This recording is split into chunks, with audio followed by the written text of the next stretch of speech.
Hello, everyone, and welcome back to our virtual Mishnah Berurah share. We're holding a Mishnah Berurah Chelik Gimel, and in Miyirtz Hashem today we will be learning. Daf Kuf Chaf Aleph Amid Beis. We pick up today on Kuf Chaf Aleph Amid Aleph. 1, 2, 3, 4, 5. 5 lines off the bottom in the Shulchan Aruch. Siman Shin Yod Daled Siv Tes. We're continuing to learn Hilchos Shabbos, and we're continuing to discuss the topic of making openings in various types of kalim, questions of yesh binyan v'stira b'kalim or ein stira ubinyan b'kalim, etc., etc. Let me just adjust the camera drop here. Okay, I think that's a little bit better. Our learning should be a schos for Achenu Kol Beis Yisrael Hanisunim Bat Sarah Bat Shivya Ha'imdim Bein Bayamu Bein Bayabasha Hamakim Yerachem Aleihem V'Yitziam Yitzar L'Rvacha Me'afelo L'Oira Mishibud L'Geula Hashta B'Golo V'Zman Kariv V'Neimar Amein. Our learning should be a schos for Shalema from Shemer Ben Esther Fradl Yitzchak Ben Sia Ben Dusha Rivka Bas Shiraleach Avadasa Bas Serel and Avraham Ben Sion Ben Sarah Liba. Our learning should be a schos for Yonasan Ben Michal and Yoel Ben Michal.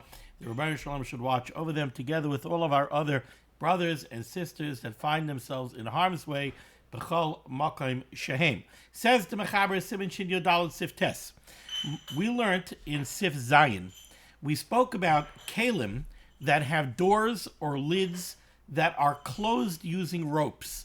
So you have a keli that has some kind of a door or a lid, and it's tied closed with string or ropes. And the Mechaber told us, these closures on kalim, on movable utensils that are less than our bum saw, so these are kalim, we said you're allowed to untie them. There's no problem of the malacha of matir, because these are not kesher shel kayoma. These are intended to be opened and closed constantly. You're allowed to cut these ropes with a knife. Why? Because there's no shaila of seiser, because this would be a question of stira b'kalim. This is not called stira gemura. A rope, a string, is considered a very shvacha, a very inferior keli, and therefore we apply the rule, ein stira b'kalim, so there's no problem of stira. We also said, lahatir kliyasai, you're allowed to unbraid the string or the rope in order to open this up. Mishnah Berurah pointed out that according to the Rambam, you wouldn't be allowed to do that, but the Mechaber says you would be allowed to unbraid the rope. Now turns the Mechaber, and the Mechaber gives first another case really of the same halacha. Says the Mechaber in Sif Tes, mutar lahafkia velachtoich kishrei hashpud. You're allowed to take apart the string or cut the knots of a shpud. A shpud is a spit shekashrim betle oy ba'oif hatzluyim, that you use to tie a young sheep or a bird, poultry, onto a roasting spit. When you take a fowl, you take a chicken, or you take a duck or a goose, you put it onto a spit to roast it, you tie it onto the spit so it shouldn't just fall off. So too, something like a small sheep. It's not enough to just pierce it with the spit, you need to tie it onto the spit. Says the Mechaber, you could untie those ropes, you could cut those ropes, you could unbraid those ropes. Why? Because this is weiter, a shaila of stira b'kalim. It's weiter, a shaila of opening up a kesher that's not a kesher shel kayama. So really, in essence, this is the same halacha as Siv Zayin. Says the Mechaber, says the Mishnah Berurah in Ois Katan Mem Aleph, mutar lahafkia. Why is this mutar? The psikas achut mutar b'davar talush kanal b'Siv Zayin. Because cutting a rope, when it has to do with kalim, davar talush means something that's not mechubal karka, so these are kalim. You're allowed to undo them because ein stira b'kalim. This is not considered stira gemura. Ve'ein by mishum malaches mechatech. You might think that there's another malacha that you might come up against over here, and that is the malacha of mechatech. What you're doing is you're cutting something up into pieces. Sometimes that is aser. Says the Mishnah Berurah, that's not aser over here. She'enai makbid al hamida. The iser of mechatech is only when you're cutting something into pieces of a particular size. Then you have a problem of mechatech. But over here, you don't care what the size of the string is. You just want to cut the string or the rope in order to get the food off of the roasting spit. You couldn't care less the size of the string, so there's no issue of mechatech. Once we say this, the Mishnah Berurah brings up another interesting shaila of mechatech. Kasra Paiskim, the Paiskim write, Hamevakea eitzim, somebody who's chopping up pieces of wood, lachatichais gedolos. He takes, let's say, logs, and he's cutting logs into big chunks of wood. So I want you to picture this in your mind for a moment. It's Shabbos afternoon, and there's somebody in the backyard, and he's got an axe or a hatchet, and he's cutting up logs, and he's cutting them into big pieces. Are you allowed to do this on Shabbos, or are you not allowed to do this on Shabbos? It certainly sounds like something that you shouldn't be allowed to do on Shabbos. Says the Mishnah Berurah, Kasra Paiskim, Hamavakeh Eitzim Lachatichais Gedolos, if you're cutting up the wood into big chunks, Isurei Hu Rak Midivrei Sofrim. The only Isser over here is an Isser D'Rabbanan. Now, an Isser D'Rabbanan is not a small thing, but it's an Isser D'Rabbanan. It's not an Isser D'Oraisa. And what is the Isser D'Rabbanan? Mishum Uvda D'Choil. Weekday activities. Right? Like I said, this picture definitely seems wrong. There's a guy in the backyard with a hatchet chopping up pieces of wood. Yeah, it seems wrong because it's totally out of harmony, out of sync with Shabbos. It's totally inappropriate for Shabbos. It's uvda d'choil. So yes, it's also midrabanan, but there's no Isser D'Oraisa. What Isser D'Oraisa would there be? What Isser is there involved in chopping up these pieces of wood? They're not even kalim. So forget yes stira b'kalim, ain't stira b'kalim. These aren't even kalim. They're just blocks of wood. But if you're chopping up the wood into small pieces, chayiv mishum toichen, there could be an Isser D'Oraisa of grinding. A tree, wood, is something that grows from the ground. It's gedulei karka. If you're grinding up gedulei karka into small pieces, that could be the av malacha, the Isser D'Oraisa of toichen. V'im makbid hu al hamida. And if you're cutting up these pieces of wood into pieces of a particular size, so if you have a template and you want pieces of split firewood of a specific size, now you're makbid al amida chayv mishum chet mechatech. Now you have a problem of mechatech. Afilu mechatichais gedolos. Mechatech could toichen. It has to be that you're grinding it up into small pieces. Otherwise, it's not called grinding. But when it comes to the Isser of mechatech, mechatech applies even when you're creating big chunks. The bar of mechatech is, are you cutting them up into pieces of a particular size? If you are, that's the Isser of mechatech. Of course, there's another two shilas that you would come up against over here of muktzah, and that is that the hatchet is a klisha malachta le'isser. So if what you're doing is essentially mutter, then it would be a case of using a klisha malachta le'isser l'tzarech gufay. The other shaila is going to be muktzah on the pieces of wood. Really, I would think that the pieces of wood should be muktzah machmas gufay, unless somehow you designated these pieces of wood for a mutter purpose, for a permissible use on Shabbos, in which case they would no longer be muktzah. Oiskat membeis kishrei hashpud. We're talking about opening up the knots where you have these ropes that are tying the food onto the roasting spit. Says the Mishnah Berurah, there's another application of this halacha. V'adin, the same halacha would apply, peiros shekeshurim oitefurim yachad bechut. If you have fruits that are tied onto a string. So you have a string of apples. Somehow they tied the apples, maybe with their stems and a string. They tied them together. Or they're somehow sewn together. Mutar lahatir oilachtoy chachut. You'd be allowed to untie the string because it's not considered a kesher shakayama. You'd be allowed to cut it because ain't stira b'kelim. This is not stira gemura. Says the Mechaber weiter, Sif Yud, 1, 2, 3, 4, 5 lines off the bottom. Kuf Chaf Aleph, Amud Aleph, end of the line, says the Mechaber. Chaysamais shebekarka. Now we're going to turn from the case that we spoke about in Sif Zayin. Sif Zayin began Chaysamais shebakelim. Closures on utensils, on kalim. So we said pieces of furniture, like a nightstand or a wardrobe unit, something that's less than our boim saw, but it's a movable keli. So that was chaysamais shebakelim. Now in Sif Yud we're addressing chaysamais shebekarka, closures that are used to close something that's affixed to the ground. Kegoin, for example, says the Mechaber, Deles shel bur, the door of a pit, shekasher by chevel, that's fastened closed with a rope. So you have a bar, a pit, that's in the ground. That's mechubal karka, that's not a keli. Now you've got a door on this bar, and the door is tied closed with a rope.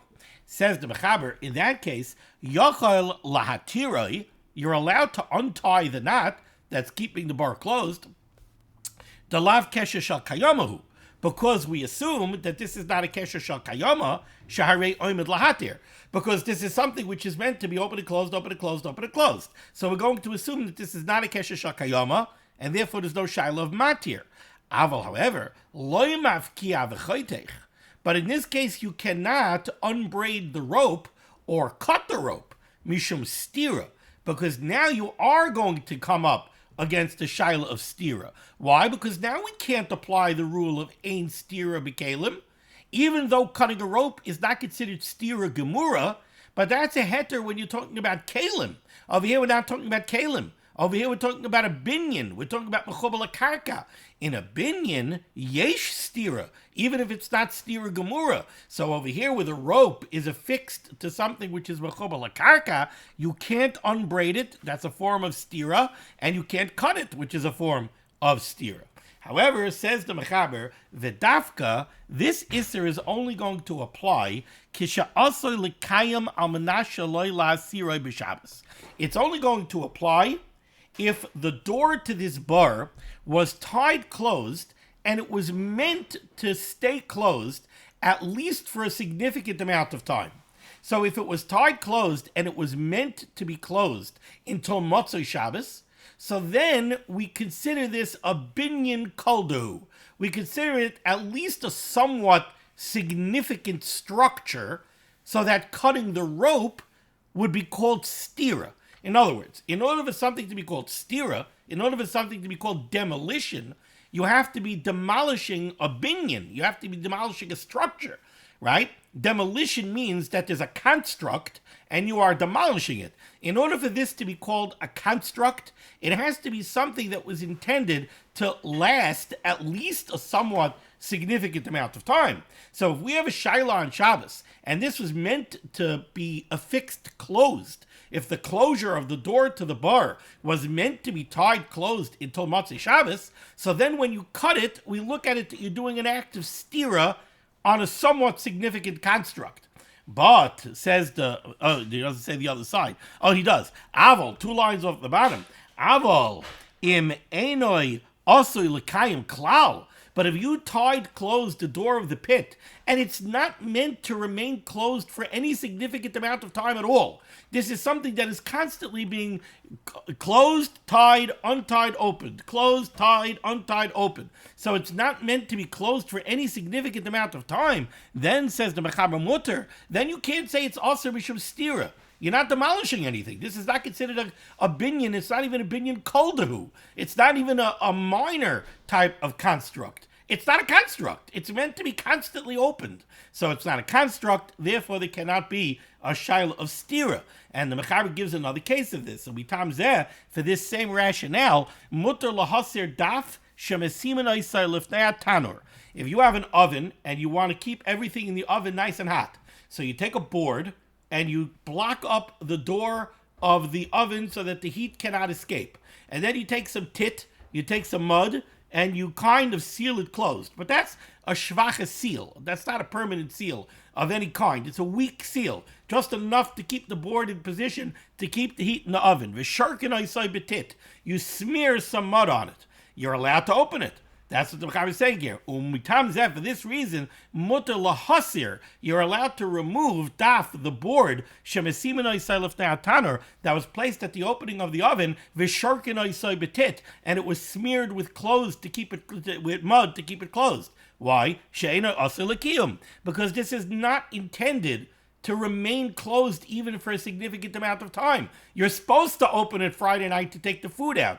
And the Ramah says, V'ayin la'el siman reish nun tes of Zion. Really, you have to go back to reish nun tes. Chazar is a wonderful thing, where we spoke about the shaila of opening up the board. We said over there, if you could do it through the agency of any Yehudi, that would be better. If you could do it through a cotton, better do it through a cotton. If you're doing it with a gadol, better do it with a shinoi. Whatever. You could look back at reish nun tes for the details. But essentially, this is mutter, even though the tanur is considered b'chubal l'karka. Still, this is mutter because this is not a structure. It's not the door, the board that's affixed to the oven with some mud is not considered a binyan. It's not even a binyan koldu. It's not a construct of any kind. And therefore, taking the board off does not constitute any kind of stira. Says the Mishnah Berurah, Ois Cotton Mem Gimel.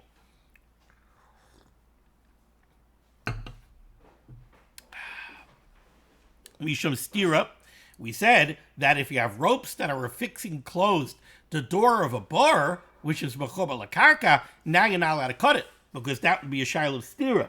Says the Mishnah Berurah, the kevichu mechubar lakarka, since now we're dealing with mechubar lakarka, yesh bishum binyan stira. Now you have real shailas of binyan stira, and you cannot apply the rule of ein binyan stira b'kelim.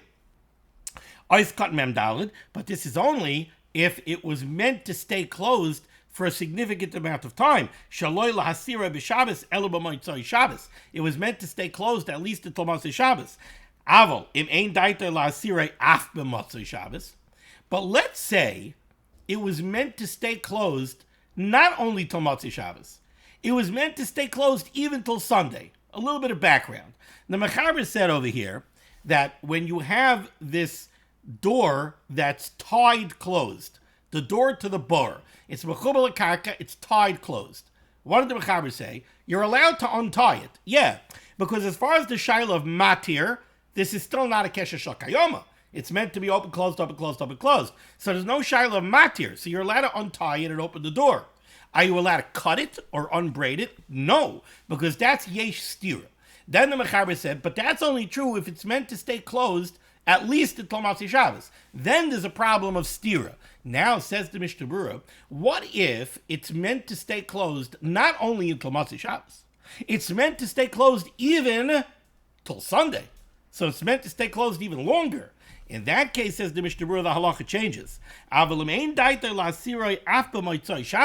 If this is not even going to be opened on Motzei Shabbos, then gam lahatiroi aser. Then you're not even allowed to untie it. Because the Pri Megadim says now you're dealing with something that's meant to be closed even until Sunday. It's meant to be closed even longer than that. Now you're not even allowed to untie it because now it already becomes a kesher shel kayama. I just reminded myself of something. Many years ago, I was a young bacher and I was still in Mesivta.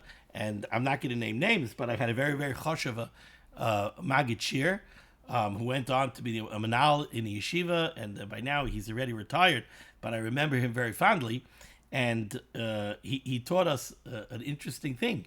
One day he came in to say shir, and in the middle of shir, he had his arms in front of him like this, and in the middle of shir, he noticed a stain on his sleeve.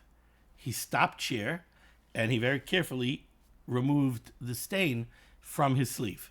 And then he looked up and he said, I just stopped the shear in order to take the stain off the sleeve. But he said, I have no choice because I'm sitting here in this chair saying shear in the capacity of a Rebbe. He said, how choshev I am is not negeya. But the point is, even if I'm not choshev at all, I'm the one that's sitting in the chair saying the shear. So I'm representing Torah. And the Gemara says that a Talmid Chacham is not allowed to go out with a stain on his beged. Because if a Talmid Chacham goes out with a stain on his beged, it's a bad reflection on the Torah that he's representing, and it's the Shiloh Chilul Hashem. So he said, that's why I interrupted the shir, and I stopped limud Torah barabim for a moment in order to take the stain off. So this is something that I learned. Goes back, oh my goodness. I'm talking, wow, this is a long time ago. 40 years ago. But now I just had the same shiloh. I looked down and I saw the stain over here on the Bekisha, so I quickly took it off. I tried not to be mafsik at all, but I was thinking of him while I did it. I was thinking that, again, it doesn't matter if I'm choshev or I'm not choshev. I don't hold myself choshev. But Lamaisa, I'm saying a shir. So Lamaisa sitting in this chair and reading from this sefer and making the video. The bottom line is I am representing, so to speak, the Torah Kedosha, and therefore I can't continue with the stain, and I had to take the stain off. Okay. It's interesting the things that come up. All right. Let's go weiter. Okay? Sif Yod Aleph, bottom line, near the end of the line, says the Mechaber. Asur litain shaiva oy shemen av. You're not allowed to take wax. Shava is wax. Now, when we're talking about wax over here, we're talking about, you think of wax and you think about a candle. So our candles are very, very firm. They're very hard. But I want you to imagine wax like you make Havdalah and you have the drippings from the wax candle, and when they're warm, they're mushy. They're kind of like pasty and mushy. That's the kind of wax that we're talking about over here. Says the Mechaber, also litain shava, you're not allowed to place wax, oy shemen av, or thick viscous oil, benekev hachavis, into the hole of a chavis, of a cask, l'sasmai, in order to close up the hole. So you've got a cask, it's got a little hole in it, and you're afraid it's going to start leaking. So you want to take some pasty, mushy wax, and you want to push it into the hole. Or some very thick and viscous oil. You want to push it into the hole. Says the Mechaber, you're not allowed to do this. Now, why aren't you allowed to do this? So the first thing that the Mechaber says is, mipnei shehu mimareach. Because this would be the isser of mimareach, of smoothing out something which is pasty, something which can be smeared. Mimareach, we usually like to say smearing, smoothing out. That's an av malacha. Pirush Aruch, the Aruch says, sicha, which is anointing really, mishicha, spreading, ticha is spreading like cement or lime, miricha, shia, inyan echadhu. These all mean that they all connote the same thing, which is taking a substance that could be spread and spreading it and smoothing it out. So essentially what we're saying over here is you can't take this pasty substance and put it into the hole, because when you do, you're going to smooth it out. And smoothing it out would be the Isser Daraisa of Mimareach. That's what the Mechaber is saying over here. Now, he mentions right away two substances, Shaiva, which is that pasty wax, and Shemen Av, viscous oil. Let's take a look at what the Mishnah Berurah says here. Mishnah Berurah is cut memhe. Shava oy Shemen Av. Avagav de'ein meruach b'shemen. Now, first of all, oil, even thick oil, there's no mimareach on oil. Oil is basically liquid. It's basically pourable. It's not something that you really smear. So, avagav de'ein meruach b'shemen, even though there's really no isser of meruach b'shemen, osir. It's still osir. It's osir min d'Rabbanan. Why? De gazrinon atu shaiva. This is a gzera. By shaiva, by wax, there's real mimareach.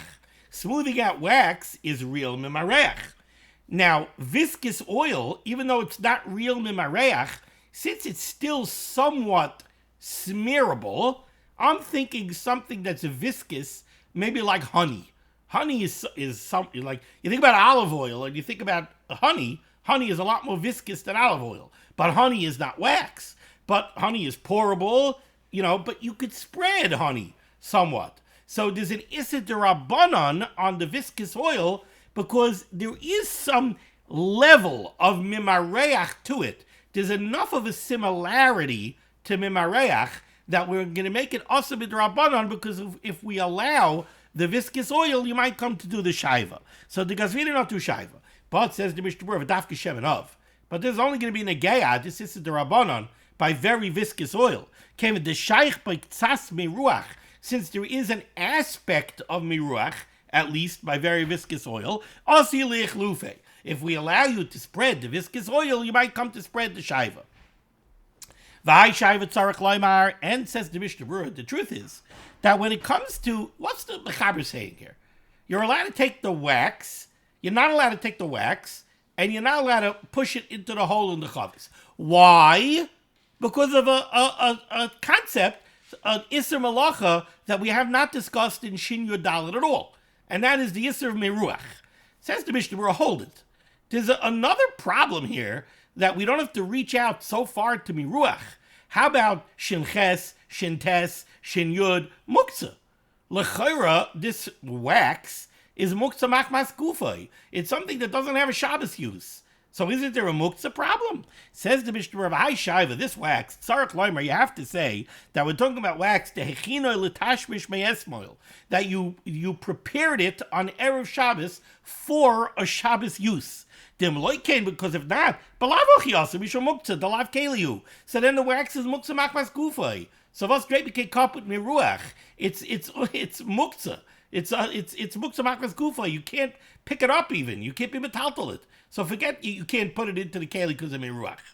Now the truth is, well, let's first go weiter. Says the Mishnah Berurah, kishin chino lekach, if you were making it for Shabbos use, so then so then it's no longer muktzah machmas gufa. That's why I have to tell you, you can't do it anyway because of miruach. Says the Aruch HaShulchan. The Aruch HaShulchan is like, what were you making it for? The Aruch HaShulchan is like searching for a permissible use for this shaiva on Shabbos. What were you possibly making it for? And the Aruch HaShulchan can't find one. Says the Mishnah Berurah, the Chavetz Chaim is also struggling with this, because he's saying, okay, so you took the shaiva on Erev Shabbos, and you were making it for some Shabbos use. But, says the Chavetz Chaim, you might think that the shaiva should always be aser b'tiltal, even if you are making it. Why? Because you should make a gzeira. If I'm going to allow you to handle shaiva on Shabbos, you might come to do something that's uncomfortably close to meruach. You might come to stick it on a wall. And when you stick it onto the wall and you press it down, you're already smoothing it out on some level. Says the Mishnah Berurah, that gzeira we wouldn't make. The af im yedabek enoi elam midrabanan shemi yemareach be'es hadibuk. Says the Mishnah Berurah, we're not going to say that even if you're making the shaiva on Erev Shabbos, it's still aser b'tiltal, because you might come to stick it to a wall. Because, says the Chavetz Chaim, sticking it to a wall would not mamish be the Issa D'Oraisa of Meruach. It would be an Issa D'Rabbanan, because if we allow you to stick it to the wall, you might smear it, you might smooth it out on the wall.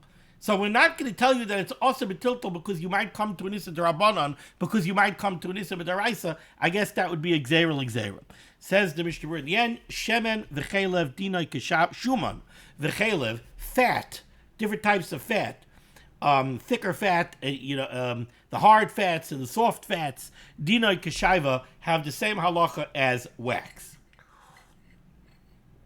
So again, not to lose track of the paper trail over here, the halacha that the Mechaber said was, you have this hole in the cask, you're not allowed to take shaiva, you're not allowed to take wax, and push it into the hole. Why? Because that would be mimareach.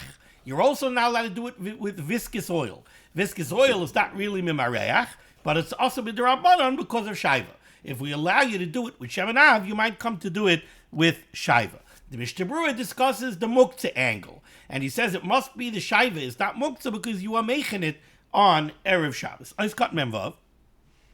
The problem over here is mimareach.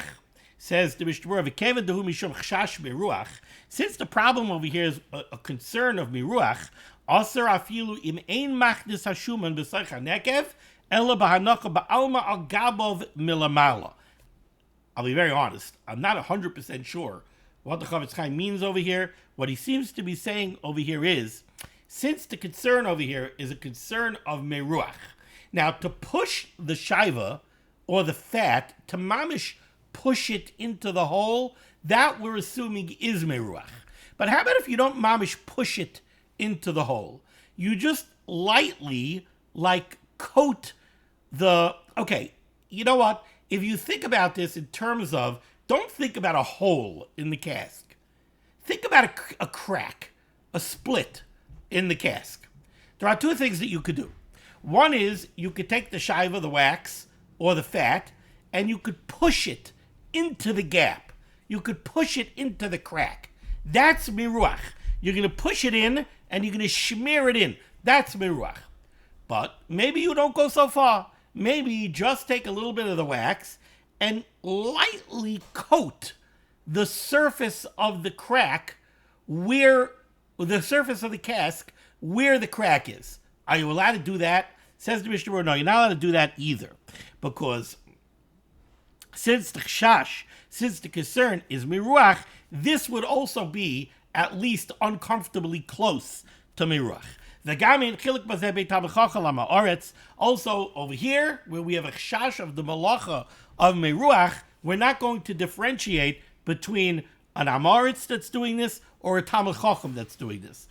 Why should we think there's a chiluk? So let's be patient for a moment, and we'll see that the mechaber is going to mention such a concept of making a difference between a talmid chacham and an amoritz. Let's go weiter. Says the mechaber, second line down here in Kuf Chaf Aleph Amud Beis, in the middle of the line. Okay, so you have this cask. The cask has a crack in it, and we're telling you you're not allowed to use wax or viscous oil and go fill in the crack. Aval bishar dvarim delespe meshum meruach. But if you're using a substance that doesn't have a meruach angle to it, if you're using some kind of substance which is thin, so it doesn't have this shaila of smoothing out substance that has substance to it, something like a pasty wax. If you're talking about something that's much more liquidy, so you don't have a shaila of meruach, aval b'shar dvarim delespe mishum meruach, and now the Ramah inserts a few very necessary words in the parentheses. Hayol ve'ena yayin yotzei oz. If we're talking about a case where the cask is not leaking, there's a crack. You know, sometimes this happens. You can have it on a porcelain mug. You see it very often. There's a hairline crack, but it's not yet leaking. See, what the mechaber is going to do now is, there might be a question that's banging around in everybody's heads. And that is that here in Shin Yud Daled, what we've been discussing is binyan and stira b'kelim. And we've spent a lot of time talking about making openings in a keli, closing openings in a keli. How come we haven't discussed that here in Sif Yod Aleph? You're telling me that you can't take wax and you can't fill in the crack. Why? Because we're stretching out our hands all the way to the malacha of meruach. How about the question of making a steamer in the keli? How about the shaila of binyan b'kelim? You're closing up an opening. How about that shaila? We haven't discussed that shaila. Now is when the mechaber is discussing that shaila. The mechaber says like this: you have this crack in the keli, you can't use shaiva or shemen av because of meruach. Aval, says the mechaber, bishar dvarim delespe mishum meruach. But if you're talking about a substance where there's no shaila of meruach, hayol ve'ena yayin yotzei, then, since we're only talking about a hairline crack, and the keli is not actually leaking, there's no yayin, wine, or whatever liquid is in the barrel, this is not specific to wine, nothing is actually leaking, mutter. What's the mechaber saying? He's saying, there's no shaila here of binyan b'kelim. There's no shaila here of closing up an opening. Why? Because it's not really open. It's not leaking. You're just afraid it might end up leaking. So we're not going to look at this as a stima. We're not going to look at it as you're closing an opening. That's why we don't have a shaila here of binyan b'kelim. The only shaila we had is the meruach shaila. But if you take away the meruach shaila because you're using something that's very thin, then, says the mechaber, we have no shaila. But, continues the mechaber, v'im haya yayin yotzei derech hanekev. But if it is leaking, then aser l'sasmai. Then you're not allowed to close it up. Why? Because now you're closing up an opening. Closing up an opening on a keli is going to bring about shilas of boina, or at least mercy kaboina. So that we're not going to let you do. Let's pause for a second and see the Mishnah Berurah. Says the Mishnah Berurah, Oiskat Mem Zayin, mutter. If you're talking about something where there's no shaila of meruach, then it's mutter to fill in the crack. You can even push it into the crack. The hoil the ena yain yoitse I feel tikun, because lamaisa, since right now the cask is not leaking without doing a repair, mercy kimisakin. It doesn't look like you're doing any kind of repair. You don't have a leaky cask. It's not leaking. So you put something into the crack. So what? We don't see that as a tikkun. We don't see that as binyan. We don't see it as tikkun moneh. It's nothing. It's not leaking. So you're not doing anything. So that's why, absent the shayla of meruach, it's okay. Says the Mishnah Berurah, "Achrayim kasu the achrayim raito ikar kedas Rambam." The ikar halacha follows the opinion of the Rambam, shecholik al zeh, who disagrees with this halacha, who is svirale. The Rambam holds that afilu im eina yayin yoytze derech sham, even if lamaisa the cask right now is not leaking, gam kein also litain shum davar b'zechaneket l'sasbay. You're not allowed to put anything to the crack to seal it up, mishum dehevi ke'ein boina, because it's too uncomfortably close to boina. That's the Shitas HaRambam. Elo da al gabe aneket milamalo, the less baby shum binyan, but to just smear it on the surface of the cask, ain't also ki'im b'davar shinis marech, then it would be only also if there's a shayla of meruach.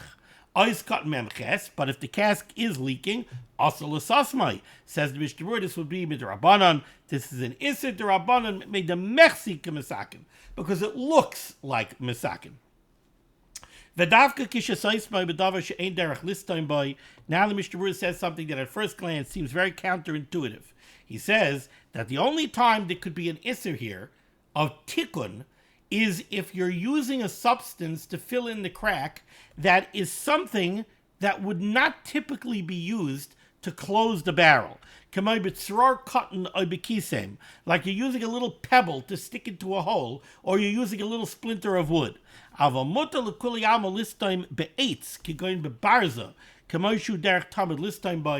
whatever is normal to put over there, you would be allowed to put over there. It seems that what's going on over here is that if you're using something that's not the derech to use, then it looks more like you're doing a repair. This is not something that's an integral part of the chavis. If you're using a barza, if you put a spigot in where the opening is, you put in a spigot and you close the spigot, then we don't look at that you're doing a repair job on the cask. No, this is a part of the cask that's meant to be put in and take it out, put in and take it out. If you put in something that doesn't really belong there, it looks like you're doing at least a semi-permanent repair, and you come up with a problem. Okay, let's go weiter in the Mechaber. Says the Mechaber, the fourth line down, beginning of the line, we'll start with the word of va'afilu from the Ramah. Says the Mechaber, va'afilu litein by shum b'derech ha'aroma. Let's say you have this hole in the cask, and you want to take a clove of garlic, and you want to push in a clove of garlic to close it up. What's the harama over here? Loimar, you're going to say, she'ein mechaven, my kavan over here, pushing in the clove of garlic, is not to close up the hole. I'm pushing in a clove of garlic because I have a clove of garlic, and I want to save it for use later by the Suda. I don't want to lose the clove of garlic, so I'm pushing in the clove of garlic into the hole here just to put away the clove of garlic. So that's a harama.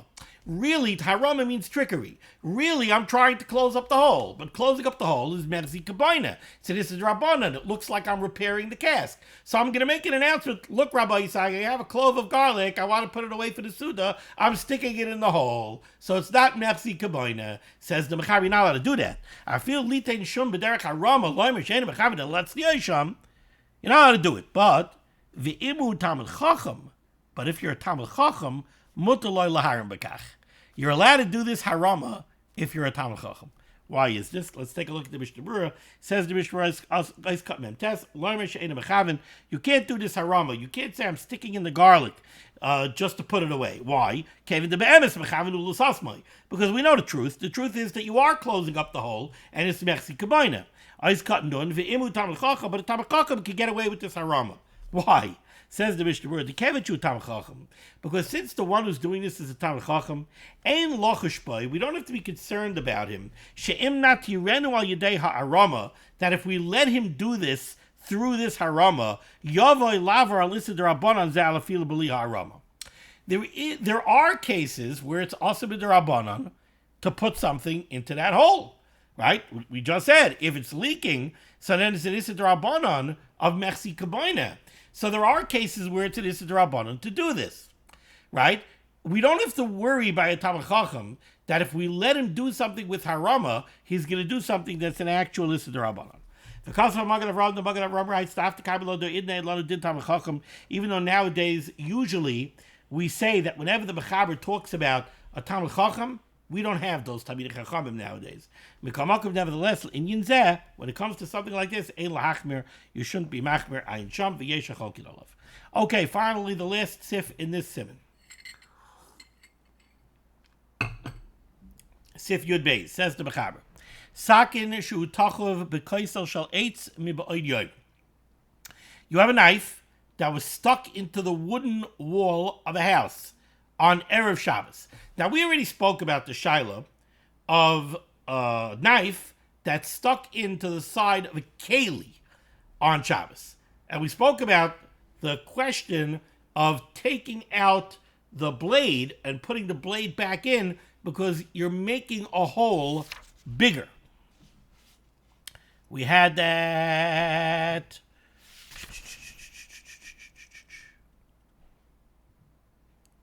That's on Kuf Chaf Amid Aleph in Sif Aleph. And while you're sakin takua me erev Shabbos b'chavis, muter lo yitzia yo lachnisa yisharei ena miskaven lohisif. We said that you're not allowed to make a hole in a keli bigger because you might come to make it big enough kedei lahachnis lohitzi. But if you had a knife stuck into the sidewall of the chavis, you're allowed to go ahead and pull it out and push it back in on Shabbos. Why? Because your kavana is not to make the hole bigger. And that's where we had a major machlokes to Mechaber and the Ramah. The Ramah disagrees. The Ramah says you're not allowed to do it. Why? Because even though it's a davar shade of Miskaven, it's a psik reisha. You're not allowed to do it. So it's a psik reisha on the Rabbanan. Now we're not talking about a keli. Now we're talking about a house. We're talking about by a house. By a house, it's more chomer because now we're talking about a binyan. So says the Mechaber, Sakichu tachav b'kaisa shaleitz miba'od yoyim. If you have a knife that's stuck in to the wall, to the wooden wall of a house on Erev Shabbos, Aser lo yitzia b'Shabbos, you're not allowed to pull it out and push it back in on Shabbos. Kevin chu davar mechuber, because now you're talking about a binyan, and yesh binyan ustira by a binyan. So even a small act of making the hole bigger in the wooden wall of the house, that could be the yisr of mikadeach, of drilling a hole in a structure on Shabbos. So you're not allowed to do this. But if the knife is stuck into a wooden bench, or any other kind of keli that's detached from the ground, then you are allowed to take the knife out. Says the Mishnah Berurah cutting on Aleph. Shel eitz, knockout shel eitz. The reason why the Mechaber talks about the wooden wall of a house, the bekaisel shel levanim, because if we're talking about the brick wall of a house, motzi kama pa'amim she'ein shureisem midubakim zelozeh. By a brick house, they didn't do very careful brickwork back in the day. So over there, you can have bricks that are laying one on top of the other with no mortar in between them, and in that case, you would be allowed to push the knife in. By bricks that are just laying one on top of the other, you're not, when you slip a knife in between the two bricks, you're not making a hole bigger or smaller. You're not making a hole in anything. Essentially, there's a gap. Ice cutting the base, also like you're not allowed to take the knife out. Because by pulling the knife out, since it was firmly stuck into the wooden wall, when you pull it out, you're going to widen the crack a little bit. Making even the slightest hole in the wall of a house, that would be the av malacha of kaideach, to who told the boina, that's drilling a hole, which is a telada of boina. That's why Rabbi say you're not allowed to take a thumbtack and stick it into a sheetrock wall in your house on Shabbos. You're making a tiny hole in the wall of a house. That's mikadeach. That's making a hole in a binyan. You're not allowed to do that. Now, even if you have no kavanah to make a hole, kemat psik reishahu, by taking the knife out of the wall of the house, it's kemat psik reisha. It's inevitable that you're going to widen the hole a little bit and come up against the yisr of mikadeach. Ice cotton on Gimel. we didn't do yet. Let's see, finally, the closing passage of the Ramah here in this beautiful Siman. Says the Ramah Hagah, V'im datza ushlafa mib'od yom. If on Erev Shabbos you stuck the knife in, you took it out, you stuck it in, then says the Ramah, afilu b'kaisel shari, then you're allowed to pull it out again and push it back in again on Shabbos. Why? Because you already widened the hole on Erev Shabbos. Now, by pulling the knife out or sticking the knife back in on Shabbos, we're not worried that you're actually going to make the hole bigger. Says the Mishnah Berurah, cut and gil, shari loitzia, you're allowed to pull it out. You're allowed to stick it back into the wall. Because since you already stuck the knife into the wall on Erev Shabbos, and you pulled it out, and you stuck it back in again, the place where the knife is placed into the wall is already widened. Now it's not inevitable that by pulling it out and sticking it back in, you're going to make it bigger. And therefore, since this is a davar she'eino miskaven, it's mutter. But if you pulled it out on Erev Shabbos, but you didn't stick it back in on Erev Shabbos, the Mishnah Berurah says you wouldn't be allowed to stick it back in, because just pulling it out didn't make the hole sufficiently wide. When you stick it back in, you're going to make it wider again. Okay, that brings us to the end of this. Wow, much more complex than I thought it would be. There's a very complex Siman Shin Yodal. We'll pick up next time with Siman Shin Tesvav. Thank you so much for joining me for limud HaTorah. The discussion of limud HaTorah should be beginning against Klal Yisrael. The Ron Hashem should send Yeshua Sefuras Parnas Shedukim to those in need. We should be zeicher to see the Biaskel Tzedek. B'meherav Yameinu Amen. Be well.